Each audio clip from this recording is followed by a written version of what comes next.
Explorer Journal, an adventurous couple pedals their way to the soul of a nation, from Beijing to Hong Kong on bicycle.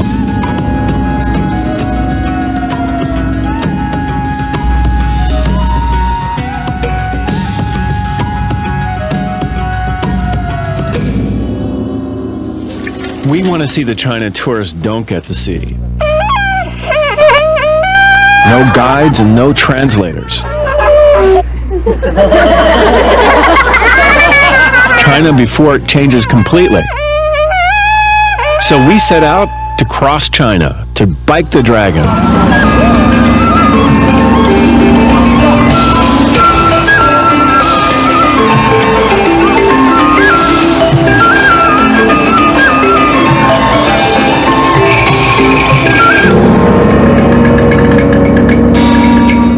I'm Peter Crosby, a photojournalist who covers Asia. Atsuko Horiguchi is a World Bank economist who's never done anything like this. Our crazy ambition is to ride from Beijing, the capital, through the rural belly of China on south to Hong Kong. That's over 2,000 miles in 6 months. People think we're nuts. But as today's Chinese say, "Kei, why not? Try it, even if you don't know what's going to happen." At the start of our journey, troops of the People's Liberation Army were marching through Tiananmen Square, as if there was a great parade for us. It felt very grand. Soon enough, we were stuck in reality. We rode or pushed big, heavy Chinese bikes called flying pigeons. After a while, we called them the flying pigs. To most folks, China is a vast enigma. It's bigger than the U.S. and has a fifth of the world's people. I've observed Asia for years, but China is still the great mystery. The emerging power, the unknown we have to explore. Our first major challenge is to climb Wutaishan, one of the 4 sacred Buddhist mountains of China. Yay! We've only been on our journey for a month, and we're trying to tackle a 10,000-foot climb? I've done triathlons, and this is as tough as any of them. For Atsuko, once a weekend biker, this seems like Mount Olympus itself. We actually saw an Olympic athlete training on a lightweight bike. I had a serious case of bike envy.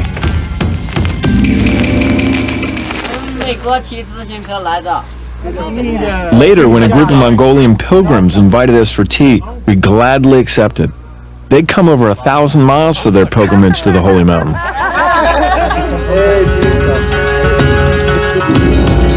Revived by their kindness, we take on the last steep ascent.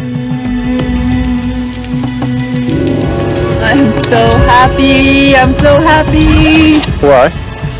We're on the top of a mountain we've been climbing for 8.5 hours. Well, when one of those goes by, see that? We rode our bikes here! We rode bicycles here! And you rode a bus!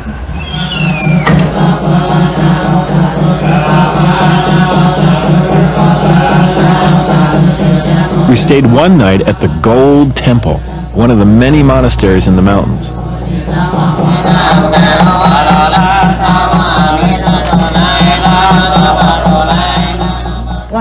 As different as our worlds are, we felt very connected to the monks. We didn't want to leave, but we knew there were lots of adventures down the road.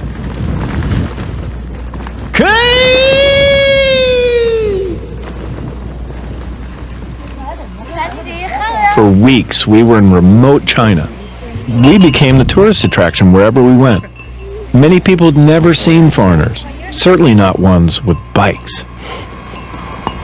People said to us, why are you doing this? Don't you have any money? Why wouldn't you take a car, a bus, or fly? They think we must be poor if we travel by bike, but it's the bikes that make our experiences rich. Bye-bye!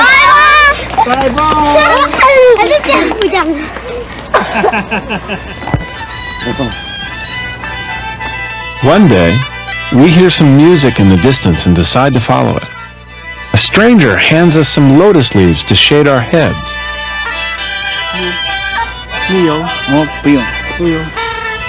We're beckoned to cross some fields. We don't know what's going on. They're wailing and praying and burning incense and spirit money. The father had died, and the whole village is honoring his passing in a 3-day ceremony. For a short period, we're part of that village. We're no longer strangers.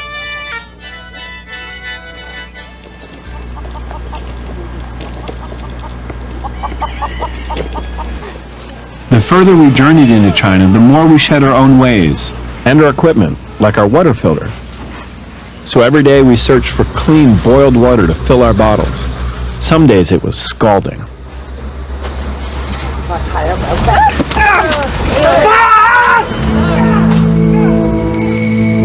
Atsuko's really shaken, but she applies what first aid she can. It's scary getting an injury in the middle of nowhere. We finally find this treatment room in a public hospital in Nanyang, a large city.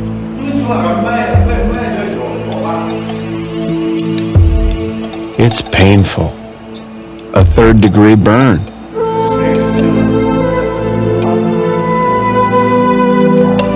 I want better care, so we try a private hospital where they use specialized treatments. Or is there a rat turds all over this bed?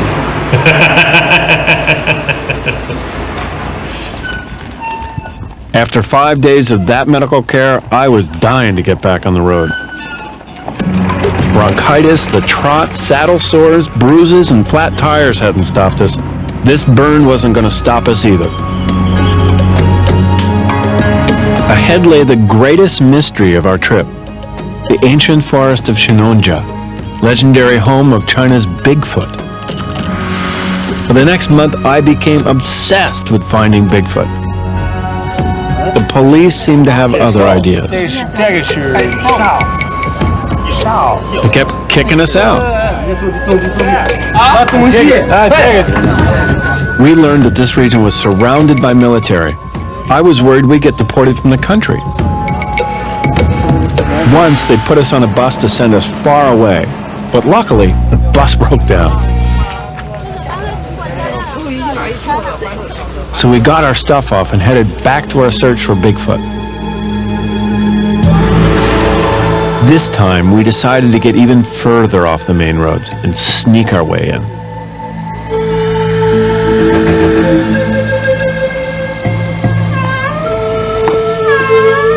On our old maps, I discovered a reservoir that just might lead to the forest.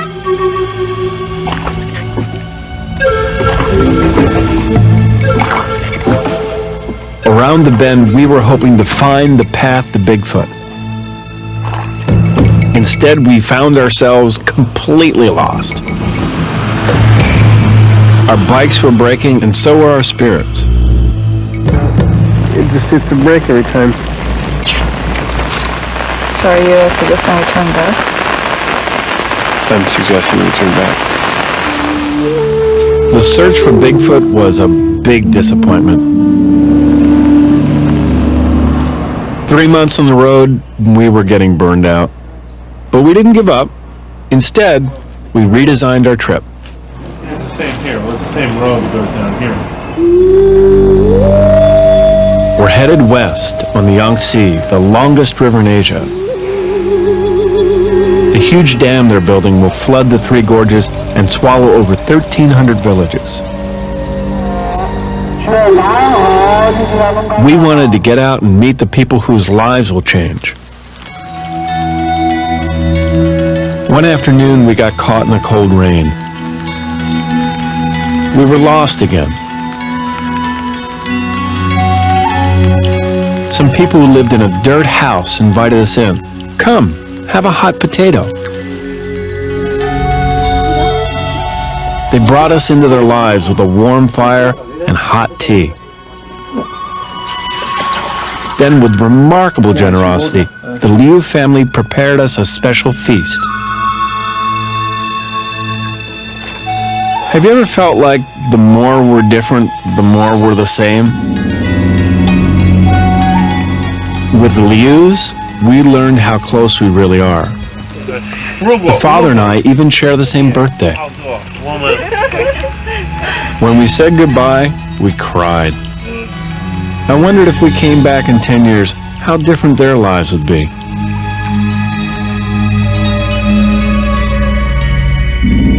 After the Liu family in rural China, the cities of the South are a culture shock for me. Everything is on the move. This is brave new China, a giant construction zone, the commercial tail that wags the dragon. The rhythms intensified, the roads became more dangerous. Just 20 feet from us, we saw a horrible accident. A woman was thrown into the air and killed. Couldn't get anybody to help. These people have been hit by a truck or a motorcycle. It made me feel very, very vulnerable. It could have been Otsko. It could have been me.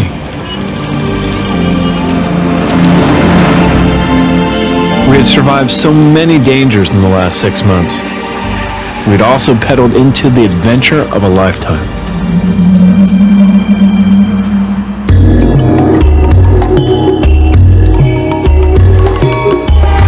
It was a privilege to see uncharted China and to document people and places before they change. The whole trip was only an idea that came from nowhere and could have gone nowhere. But instead, I put it into action and made the journey real. 2,400 miles. We did it. We biked the dragon.